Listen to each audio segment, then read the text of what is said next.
துரைமுருகன் சொல்லி ஒருத்தர் இருக்காரு, கலைஞர் கண்ணிலேயே மருளிட்டு ஆட்டினவர் அவர். ஏவா வேலு, ஏவி விட்டால் தான் எல்லாரும் வேலை செய்யறாங்க, ஏவி விடாமலேயே ஒரு வேலை செய்யறவங்க ஏவா வேலு.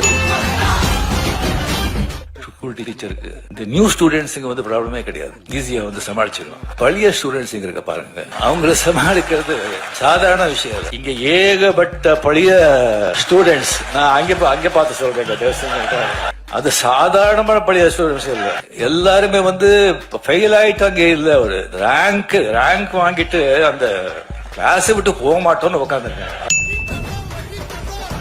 கலைஞரோட வந்து தம்பி சின்ன வயசுல இருந்தெல்ல பார்த்து இருக்கிறவங்க வந்து அவங்களை எல்லாம் சமாளிக்கிறது சாதாரண.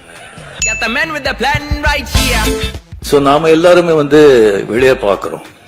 ஸோ வெளியே வந்து நல்லவங்க எல்லாம் வீட்லேயும் நல்லவங்களா இருக்கணும்னு சொல்ல முடியாது. அதாவது அறிவு சொல்லும் என்ன பேசணும்னு,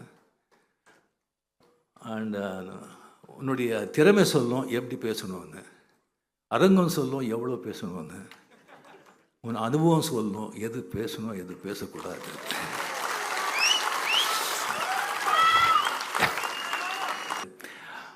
ஐயவா வேலு அவர்கள் வந்து கலைஞர் பற்றி ஒரு புக் எழுதுகிற வந்து ரிலீஸ் பண்ணியிருந்தாங்க.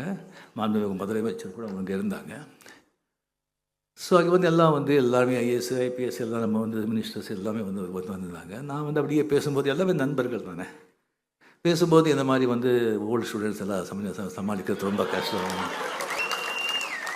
அது வந்து ரொம்ப கஷ்டம், அதெல்லாம் வந்து அது ஸ்கூலை விட்டு கிளாஸை விட்டு போக மாட்டாங்க அப்படின்னு சொல்லிட்டு, அதுக்கப்புறம் நான் வந்து சொன்னது இது பண்ணியிருந்தேன் நான்.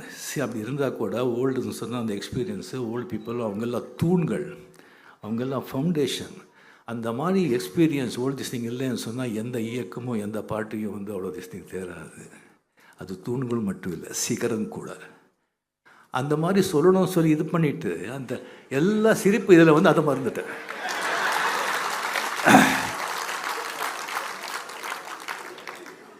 என்னடா இது.